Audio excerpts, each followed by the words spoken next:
Secretaría de Prensa de la Presidencia de la República.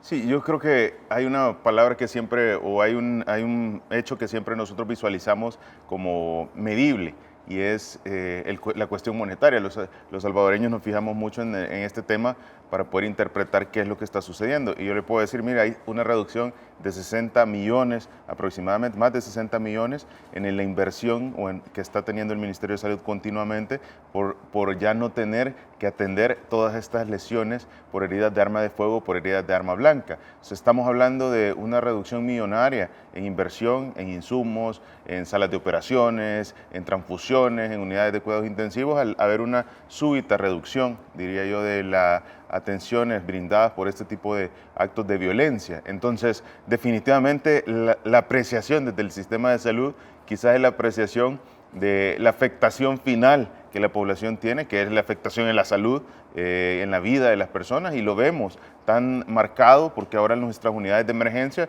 ya no están atendiendo pacientes con violencia por heridas por arma de fuego o por heridas por arma blanca o por cualquier tipo de violencia relacionada a los hechos que anteriormente venían sucediendo. Recordémonos, era común observar las unidades de emergencia y bueno, la población que asiste a los sistemas de salud, al sistema de salud pública se acordará de ver en ocasiones que estaban ante una emergencia, pero veían llegar un vehículo, un pick-up con 3 personas atrás con heridas de arma de fuego, con heridas de arma blanca. Evidentemente en ese momento la consulta de un hospital, atención de emergencias, prácticamente se paraliza para poder atender y reaccionar ante esta situación de emergencia, que llegaban los pacientes en un estado crítico y todo el personal se volcaba a tratar de rescatar la vida de las personas. Hoy, ¿qué estamos observando? Vemos que eso ya no se presenta en nuestros hospitales.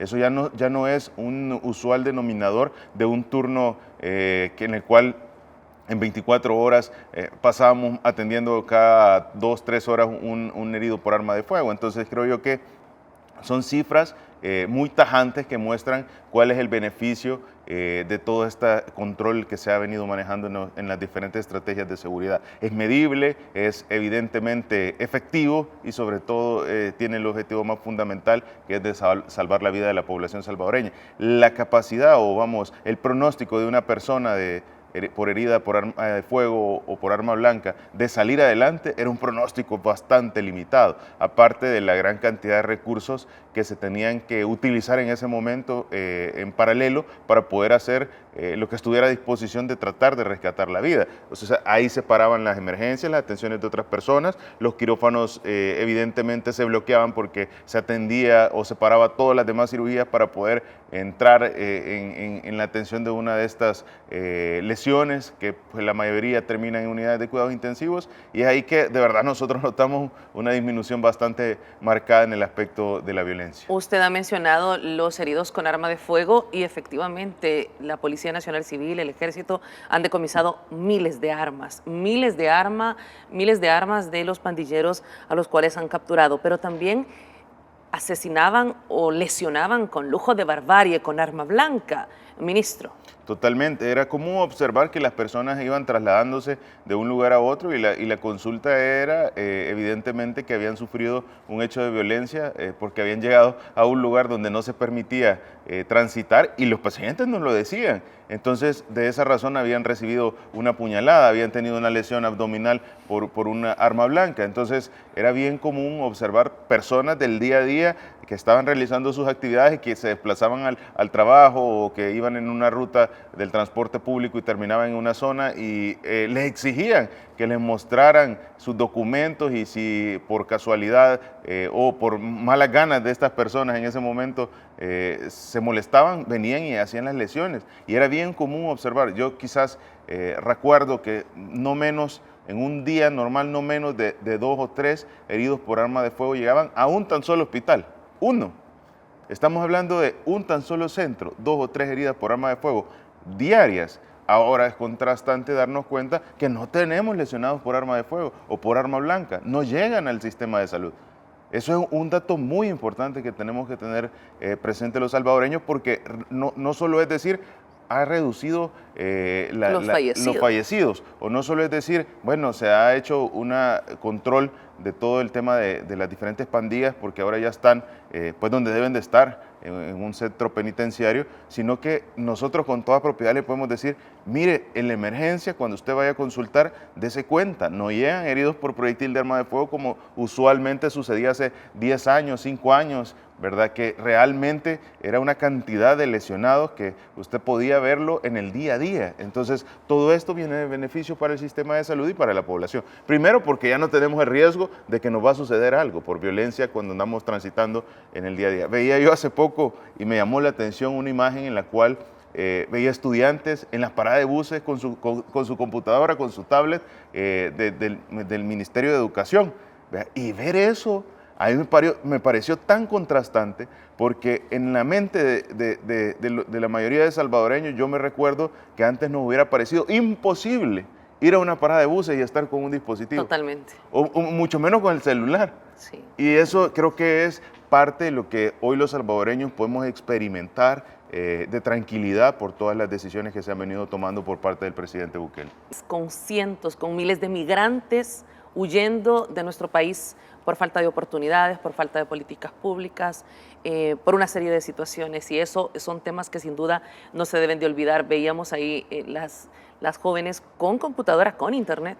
Veíamos al otro jovencito con su teléfono. Sin duda, el tema de seguridad es una transformación que era inimaginable. Y yo creo que hay que recalcar algo. Esto de la seguridad definitivamente va de la mano del desarrollo, de la mejora y del avance de un país. Y en eso se integra con muchas otras acciones de manera transversal para poder garantizar que esto suceda. Le voy a poner un ejemplo. Cada una de nuestras unidades de salud pasó de ser simplemente una unidad de salud ahora a ser una unidad de salud con conectividad. Y eso es bien interesante porque normalmente uno pensaría, bueno, se le puso internet a la unidad de salud, pero esto va más allá. Cuando estamos en las zonas urbanas, es fácil tener acceso al internet a través de que existe una fibra óptica ya establecida. O sea, básicamente se adquieren los servicios y asunto resuelto. Pero el problema es cuando estamos en una zona lejana del territorio. En las zonas rurales del territorio, donde están las unidades de salud, no en todas había fibra para poder adquirir el servicio de internet. Ahora, ¿qué pasa? Con todas las acciones de la conectividad del sistema de salud, se ha logrado llevar esa fibra óptica a las zonas más lejanas del territorio y de esa manera también traduce facilidad de desarrollo. Eso solo partiendo del hecho del sistema de salud. Ahora, si nosotros analizamos el sistema de educación a través de todos sus dispositivos con internet de conectividad, a través de remota, que estamos dándonos cuenta cómo está llegando información, datos, herramientas para que nuestros niños, para que nuestra población, a través de estos dispositivos más la seguridad, se pueda traducir en conocimientos para poder mejorar sus condiciones de vida y poder desarrollar el país. Usted desde aquella recóndita unidad de salud donde usted hizo su año social allá en la Unión, no se hubiese imaginado esta transformación. Nunca me hubiese imaginado, primero, que el sistema de salud hubiera tenido un avance en la conectividad y en el desarrollo de todos estos dispositivos pues, para poder brindar un mejor servicio. Segundo, que hubiera habido un aspecto de seguridad como hoy está sucediendo en el territorio. Y tercero, ver cómo nuestro país va avanzando en una situación en que mundialmente hay una crisis que todos debemos de reconocer y que El Salvador no ha sido golpeado. Yo creo que hay que hacer un comparativo bien sencillo. Estamos ahorita post pandemia, 3 años después de una pandemia, y en El Salvador estamos con total tranquilidad. Nos sentimos seguros, no tenemos que cumplir ninguna medida básicamente porque ya no hay circulación del virus, 3 muertes en lo que va del año y suceden más muertes por neumonía, por influenza que por COVID. Entonces totalmente esto nos da tranquilidad. Pues así deberíamos de darnos cuenta cómo también en ese contraste lo mismo está sucediendo en el aspecto de los efectos que dejó toda la crisis mundial por la guerra, por la crisis de las cadenas de logística, pero en El Salvador no se está viendo lo que otros países están sufriendo debido a todas las medidas que el presidente vino tomando para que ahora los salvadoreños nos sintamos bastante tranquilos sobre el entendido de lo que está sucediendo mundialmente por el tema de muchos factores externos. Definitivamente, y es por eso que espacios como estos existen para que la población despierte con la verdad y puedan conocer esta transformación. Ministro, quiero compartir unos gráficos para que usted me confirme las cifras que tenemos sobre lo que representaban los costos en atención de salud. Por ejemplo, algunos números, ministro, traslado a hospital, atención en máxima urgencia, sala de operaciones, si me puede comentar al respecto. Cuando ustedes se dan cuenta, un sistema de salud en todo el mundo tiene una parte de atención prehospitalaria y esa parte básicamente son las ambulancias. Cuando ustedes ven una lesión por arma blanca, ustedes están viendo que una de las partes importantes es la atención por la ambulancia, son $170, más una atención por una máxima urgencia, que son $171, más el uso de sala de operaciones, que pueden ir en frecuencia en 2 ocasiones, son más aproximadamente $2.690, y a esto se le suman, en la siguiente diapositiva ustedes podrán ver la unidad de cuidados intensivos, que puede llegar a estar más o menos alrededor de $15.000, días de estancia hospitalaria que pueden rondar aproximadamente los 10 días, otra cantidad similar, y por último también nosotros estamos viendo el control de seguimiento de esa emergencia, que pueden llegar a ser unas 4. Entonces, el total de la inversión por una herida por arma blanca son alrededor de $23.000. Ojo, esto es solo la atención de la emergencia. Esto es solo la atención de la emergencia y las evaluaciones subsecuentes de esta emergencia. Pero aquí no hablamos de la rehabilitación, aquí no hablamos de los aspectos económicos indirectos de afectación a la población. Por ejemplo, una persona que recibe una lesión por arma blanca probablemente no va a poder realizar su trabajo del día a día. Claro. Y eso significa disminución o costos indirectos que la persona tiene en el día a día de su familia. ¿Qué tal si esta persona es la que llevaba el sustento de la familia? ¿Qué tal si esta persona es la que realizaba las actividades que daban las mayores aportaciones al núcleo familiar? Entonces son todos estos costos que si nosotros podemos ir agregando los indirectos, yo estoy seguro que esto superaría fácilmente los $30.000. Entonces, realmente esto, visualizarlo por la cantidad de heridas de arma blanca que sucedían en el día, es una cantidad monetaria importante de afectación, no solo a la persona, ojo, sino que a todos los salvadoreños. Y alguien me dirá, ¿y por qué a todos los salvadoreños una herida por arma blanca? Bueno, porque todos esos costos indirectos, esos costos directos de la atención de una emergencia limitan el presupuesto de salud para poder atender otras situaciones de patologías que evidentemente son el día a día de cualquier población a nivel mundial. Normalmente aquí estamos viendo, nuevamente hacemos el conteo de una atención de emergencia, 170 por el uso de una ambulancia, atención de máxima urgencia son 171, el uso de sala de operaciones puede llegar a tener hasta 4 usos en frecuencia, son cerca de $5.380. En la siguiente podemos ver también el uso de la unidad de cuidados intensivos, que andará rondando cerca de los 9 días de estancia hospitalaria, más hospitalización unos 15 días, sumando en total poco más de $25.000 entre ambas, y los controles de seguimiento de cerca de 147. Esto es un costeo que incluye también, pues, desde la atención de los servicios, desde el uso de los medicamentos, los insumos, las áreas, el personal médico, costeando el salario de todo el personal que está realizando las intervenciones. En total, estamos hablando de una inversión de cerca de $32.000 de costos directos, sin tomar en cuenta el hecho de la rehabilitación, el tratamiento de atención de la salud mental, el hecho de que esta persona probablemente pierde cerca de 3-4 meses, más o menos en promedio, de poder reactivarse o llegar nuevamente a una atención o a un día a día cotidiano. ¿Qué pasaría si una persona que el soporte de la familia recibe una situación de este tipo y tiene que pasar 4 meses sin ser productivo?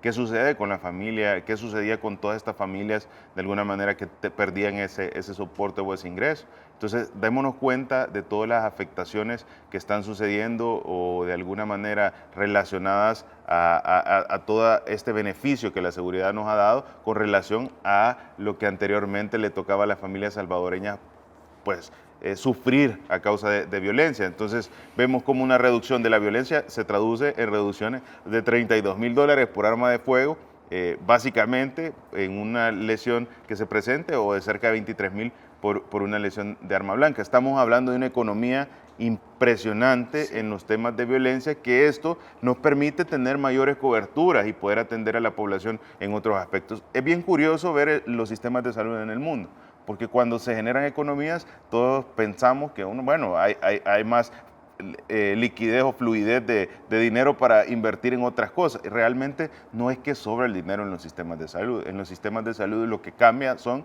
los tipos de cobertura. Entonces, si se economiza, ¿verdad?, el tema de violencia, esa cantidad millonaria, esto nos permite tener mayores coberturas en medicamentos, mayores coberturas en vacunas, mayores coberturas en atención de enfermedades crónico-degenerativas. Hay algo bien interesante y yo creo que la población vaya teniéndolo presente. Bueno, me dice, ministro, y entonces, si no hemos economizado el dinero en las atenciones de violencia, ¿en qué se va a ampliar las coberturas? Bueno, déjeme decirle que uno de los grandes puntos que este año vamos a implementar y que estamos ya próximos a que la población lo conozca es la implementación de un nuevo cuadro básico de medicamentos, pero un cuadro básico que de verdad funcione, un cuadro básico que no le tengan que dar para el dolor solo acetaminofén o ibuprofeno, o un cuadro básico que no solo sea para la presión el enalapril, sino que tengan medicamentos pues que ya tienen una nueva sal más moderna, que contengan mayor eficiencia o efectividad para el manejo de las enfermedades crónico-degenerativas, y es ahí donde nosotros estamos viendo los grandes beneficios que tiene el tener controles en aspectos que afectaban la salud pública y que dependían externamente de situaciones como por ejemplo la violencia. Entonces, cuando nosotros conozcamos este nuevo cuadro, cuando al paciente que toma la medicina de la presión, pues se dé cuenta que ahora sí le va a funcionar su pastilla porque ya no va a ser una sal básica que cuesta generar el control, entonces nos vamos a dar cuenta qué es la ventaja de poder tener el control en afectaciones como los hechos de violencia, porque la población se beneficia en otros aspectos importantes como son el tema de los medicamentos. Ministro, y hablar de seguridad no solo es hablar de que ya no llegan personas baleadas, personas con heridas de bala. Siempre para mí es súper importante mencionarlo, la cantidad de niñas y jóvenes que fueron víctimas de violación sexual. Eso también representaba un costo para el sistema de salud. Totalmente, y yo creo que un costo también para toda la población en el aspecto de la salud mental. Es una violación, es un hecho en el cual prácticamente lo mencionábamos, es como una muerte, una niña, pues. Entonces creo que todas estas cuestiones del día a día de la población que antes era común que lo experimentaran, ni siquiera nos asombrábamos de ver un hecho de violencia sexual en una niña, no nos asombraba eso anteriormente. ¿Por qué? Porque era tan continuo. Entonces, a través de todas estas acciones de control realmente de la seguridad, realmente hoy podemos los salvadoreños estar más tranquilos y sobre todo también tener mayor salud mental. Bien curioso, yo quiero hacer una mención en esto. Acabamos de realizar la encuesta nacional de salud mental. Vi un par de comentarios que decían, es que la salud mental del país, ahora que está mal la salud mental del país. Mire, le digo yo, primero, la salud mental se ha visto afectada por muchos factores en el transcurso de la experiencia de los años de nuestro país. ¿Por qué? Por la violencia, por muchos factores externos, hace un par de años por un tema de una enfermedad emergente. No es algo que no supiéramos que existiera. Lo que pasa es que nunca se tomó una acción a través del Ministerio de Salud para poder tirar una línea basal y conocer cómo estaba la situación, para poder medir con indicadores de salud, o sea, poder poner metas y objetivos y poder darnos cuenta si las acciones que se están tomando van mejorando. Entonces, es curioso que se diga que anteriormente se realizaban acciones por salud mental cuando realmente ni siquiera podían medirlos. O sea, básicamente nadie podía dar certeza que se estuvieran haciendo o no se estuvieran haciendo porque no había una medida de comparación. Entonces, ¿qué nos dijo esta encuesta? Bueno, nos dijo lo que ya sabíamos, pero también nos dijo con una manera bastante objetiva cuál es la línea basal que tenemos para que toda la aplicación de las estrategias que hoy se están realizando puedan ser medibles y podamos ver que tanto la seguridad, tanto la educación, todas las medidas que se están tomando, esto repercute en el índice de desarrollo humano, esto repercute en que una población en un territorio, en este caso en nuestro país, se va a sentir mejor, va a estar mejor porque se están implementando las medidas correctas a través de la política y el manejo que se está realizando por parte del presidente Bukele y por parte de la primera dama Gabriela Bukele. De ahí el desarrollo de la estrategia de la línea telefónica para atención de salud mental. Correcto, una de las partes es el desarrollo de las atenciones de salud mental y en esto estamos trabajando de manera importante para poder ofrecer, diría yo, un escalón todavía más allá en el servicio de salud a través de el sistema de salud del primer nivel de atención, pero a través de mecanismos digitales. Esto es un proyecto que se está realizando actualmente que va a tener un impacto muy importante para todos los salvadoreños y también muy innovador en todo el tema de salud a nivel internacional que se está haciendo, porque queremos que la población realmente tenga una facilidad para poder llegar al sistema de salud y que pueda ser tan fácil de tenerlo en la palma de la mano. Yo creo que son muy buenos aspectos los que se están trabajando y que pronto los salvadoreños van a tener buenas noticias para poder acceder de manera rápida. Actualmente existen disposiciones a través de mecanismos por una línea para poder atender cualquier hecho de violencia. Los hospitales tienen dentro de cada uno de los centros hospitalarios un área para atención de hechos por violencia que pueden asistir, están separados de las unidades de emergencia. No va a estar una persona que acaba de sufrir una situación de una violación, una afectación de la salud por alguna razón y va a llegar a atenderse en el resto de la consulta general, pues, cuando sabemos que es una situación de afectación. Pero es muy importante darnos cuenta que esto solo es el complemento integral de un sistema de salud que debe de tenerlo, pero que ahorita, gracias a todas las estrategias que son inteligentemente priorizadas, ya no utilizamos estos servicios porque ya no llega la persona con esta afectación. Yo creo que todos sabemos que la prevención es lo más importante.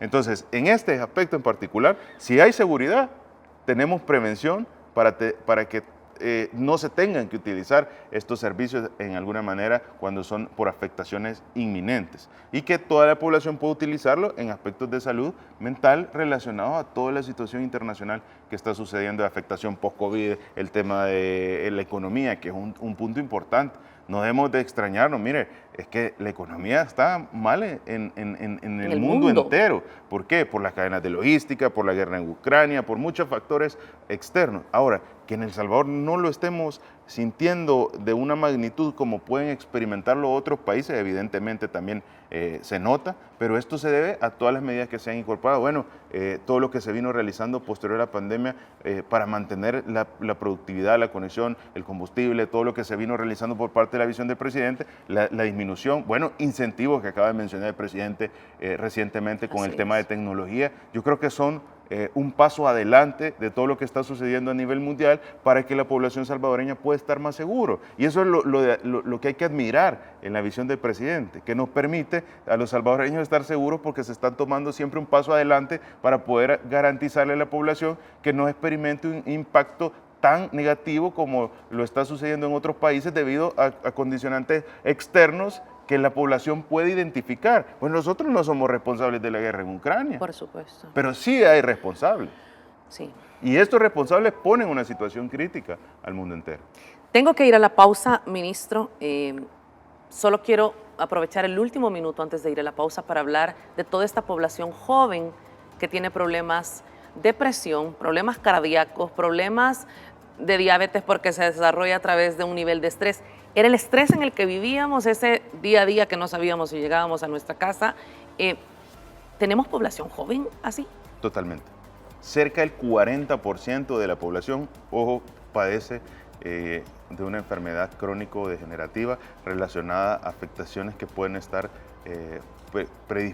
predispuestas por hechos de estrés o de violencia. Ojo, hay enfermedades que el paciente puede tener ya una carga genética o puede tener una predisposición, pero que el detonante o el trigger de esta enfermedad, de inicio de esta enfermedad, es una situación de estrés al máximo. ¿Y qué más estrés que un hecho de violencia en nuestro país? Entonces todo esto se traducía en personas diabéticas, hipertensas, personas con ansiedad, personas con aspectos muy importantes relacionados a crisis de diferentes enfermedades psiquiátricas. Entonces yo creo que es bien importante el tener eso presente, que ahora poco a poco va disminuyendo, pero que esto debemos recordar, no se va a borrar de aquellas personas que ya desarrollaron las enfermedades. Y es ahí donde la mejora en los sistemas de salud pues puede mejorar su condición.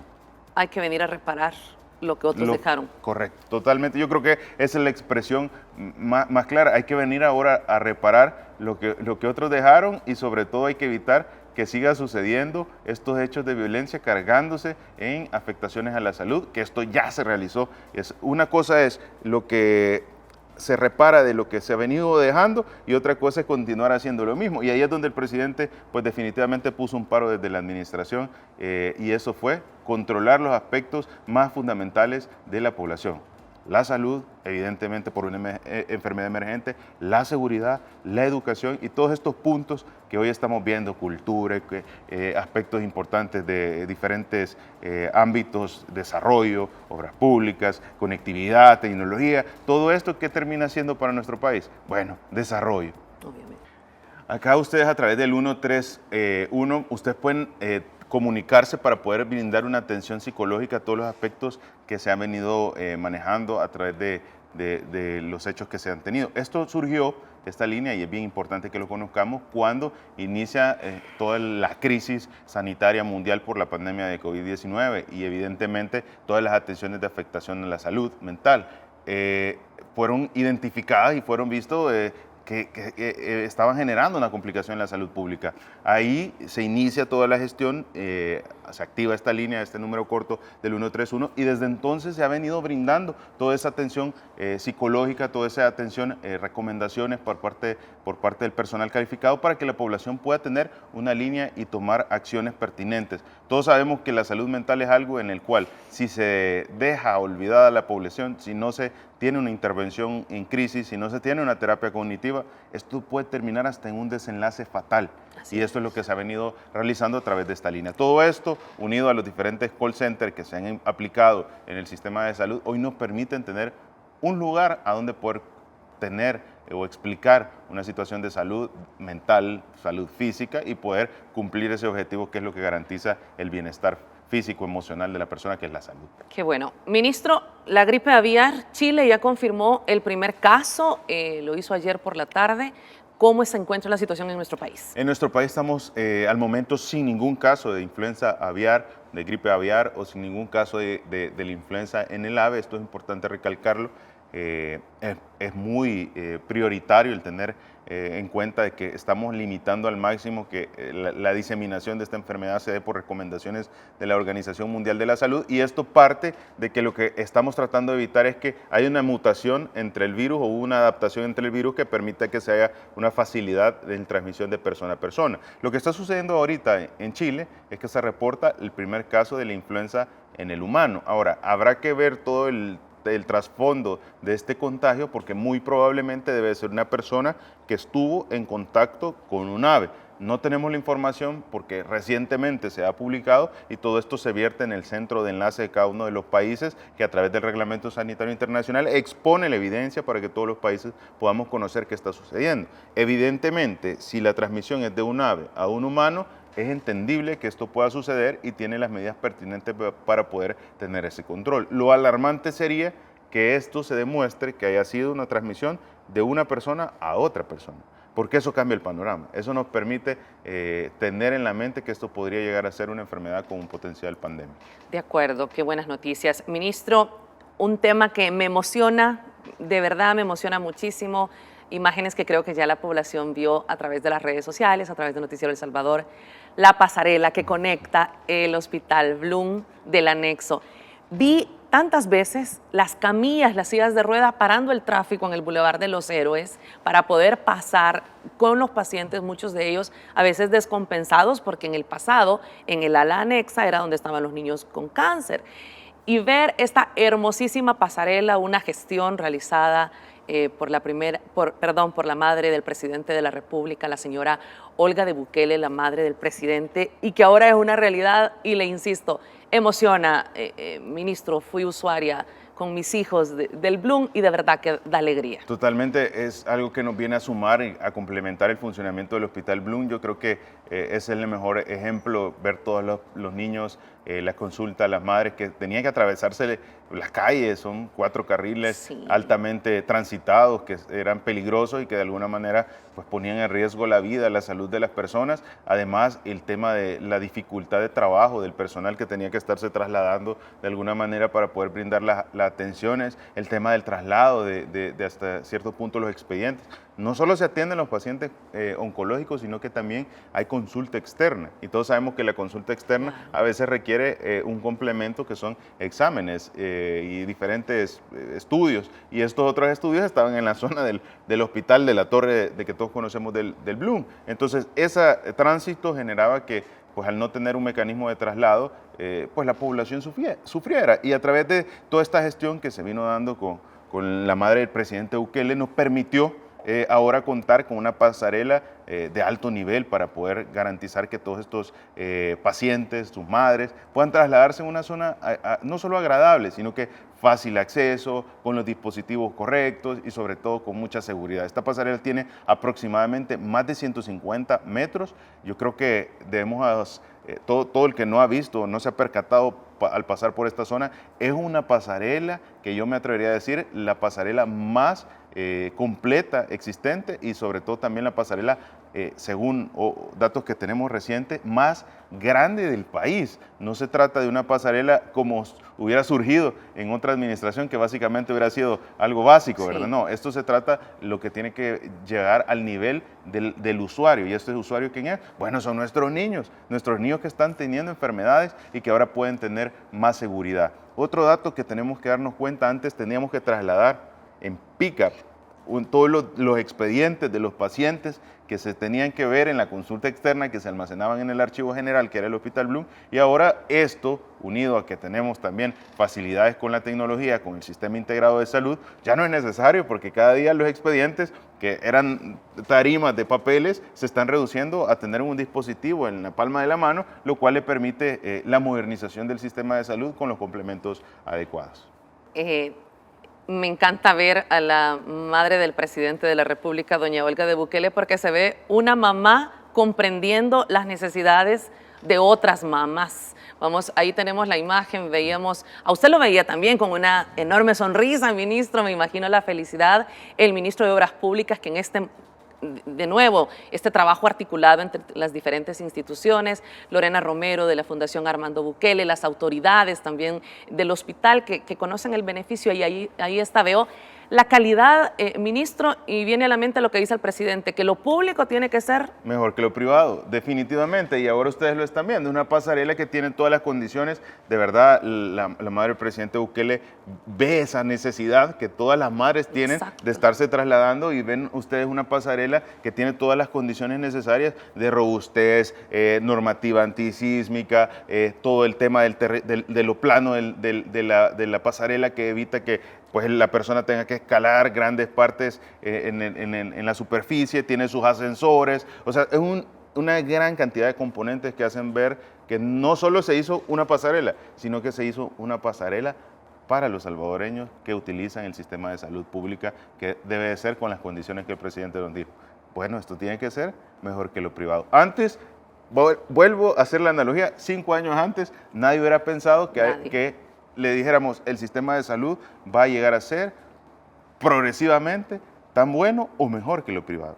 Hoy ya vemos lugares en los cuales podemos decir con toda seguridad, mira, esto es mejor que lo privado, pues, y eso nos da alegría. No Claro. puede ser todo de un solo, definitivamente, pero actividades como las que ustedes están viendo, en la cual ahora tenemos una pasarela que nos permite tener esa tranquilidad, definitivamente esto nos da la esperanza de seguir creciendo en el sistema de salud. Vemos niños alegres, están usando la pasarela. Bueno, ascensores, tema del paciente que está en una situación difícil, puede trasladar una emergencia, o sea, son muchas condicionantes. Y yo creo que alguien dirá tal vez, bueno, pero ¿y eso qué va a mejorar el sistema de salud? Yo le digo, mire, es que probablemente nunca ha tenido usted una situación en la cual necesite que su niño sea atendido en el Hospital Bloom o necesite que su niño esté recibiendo esas condiciones. Entonces pongámonos a pensar desde el punto de vista que nosotros fuéramos el padre de ese niño, que nosotros fuéramos el usuario de ese hospital. No nos quisiéramos ir atravesando la calle o parando el tránsito para que podamos pues hacerlo con total seguridad. Definitivamente estas son las estrategias que van abordando los puntos más significantes que la población salvadoreña por años había tenido que sufrir porque pues, no se le tomaba en consideración. Sobre todo porque, como usted lo ha dicho, ministro, esos segundos pueden marcar la diferencia entre la vida y la muerte. Totalmente, totalmente. Esos segundos, ese tiempo en una complicación marca la diferencia. Y ese segundo también es el tiempo necesario para sufrir un accidente de tránsito por una situación evidentemente de que no debe de haber un traslado a través de la calle. Pues. Felicidades a todos los que han trabajado en la obra de esta pasarela. Veo, insisto, a la madre del presidente, cuando el presidente también dice lo público tiene que ser igual o mejor que lo privado, y solo pienso que esa era la misma visión de don Armando Bukele, de grata recordación, de siempre darle a las poblaciones menos favorecidas las mismas oportunidades. Sin duda estaría sumamente orgulloso. Me queda un minuto y tengo que hablar de 3 temas, así que va a ser rapidito. ¿COVID? Sumamente controlado, seguimos sin reportar casos de contagio, no hay positividad en el día a día. No tenemos letalidades, actualmente estamos ya 30 de marzo, son 30 días sin ninguna letalidad, estamos acumulando a lo largo del tiempo apenas 3 letalidades en todo lo que va de este año. Eso se traduce, básicamente hay más afectaciones por influenza que pues antes consideramos normalmente que es una gripe, y realmente esto nos da una tranquilidad porque no es lo que está experimentando el mundo entero. El Salvador es un caso de estudio. Un caso de los cuales países tomaron recomendaciones y ahora se está hablando mucho a nivel internacional por todas las acciones sanitarias que se tomaron. Dengue. Yo sé que usted dice, me llevan más de 2 años preguntando. Yo fui usuaria del Hospital Bloom con mis hijos y los tuve en las salas de emergencia y veía niños morir de dengue. Lo vi. Entonces, por eso surge la pregunta, ¿cómo está el dengue? Totalmente controlado. Yo creo que eso siempre lo mencionamos, y es que uno pregunta o uno tiene en el panorama lo que ha generado dolor anteriormente. Claro. Y el dengue era algo que en años atrás pues generaba mucho dolor de pacientes ingresados, muerte por dengue, malformaciones neurológicas por arbovirosis, que era lo usual. Y ahí estaban. Y sucedían, y la población lo sentía. Y ahora, ¿qué es lo que nosotros estamos viendo? Cuando me preguntan esto, yo les digo, mire, ya no tenemos letalidades por dengue, no tenemos afectaciones por dengue. 2 años sin tener letalidades por dengue. Esto quiere decir, las acciones que se han tomado han sido eficientes, y también nos hace recordar algo, siempre se pudieron hacer. ¿Por qué tuvimos que sufrir años atrás estas afectaciones tan severas? ¿Por qué nos tocó ver o perder integrantes de la familia por dengue cuando se hubiera podido contener? Ahora, alguien dirá, ¿cuál es la diferencia? ¿Qué está haciendo para poderlo lograr? Antes, los controles antivectoriales solo se hacían cuando iniciaba la lluvia. Ahora la población se da cuenta a través de la comunicación del Ministerio de Salud que pasamos haciendo control antivectorial todo el año. O sea, aquí todo el año andan los promotores viendo que se destruyen los criaderos de zancudo. Todo el año se anda fumigando, todo el año se anda batizando. Entonces, esto nos permite tener mayor control, darle la cobertura a las situaciones que detonan estas afectaciones en la salud. Viruela símica. Tenemos aproximadamente un poco más de 100 casos, son 104 casos los que van reportados en este momento. Hay que hacer mención de esto, de los cuales ya 99 casos han sido dados de alta. El crecimiento es un crecimiento bastante lento, se mantiene en una población de los 20 a los 50 años a predominio masculino, y es una afectación de salud pública que con las medidas que se tomaron hoy está controlada, ¿verdad? No ha generado un efecto negativo como una letalidad, pero que sí debemos de tener en consideración de seguir las recomendaciones para evitar este contagio de enfermedades. Secretaría de Prensa de la Presidencia de la República.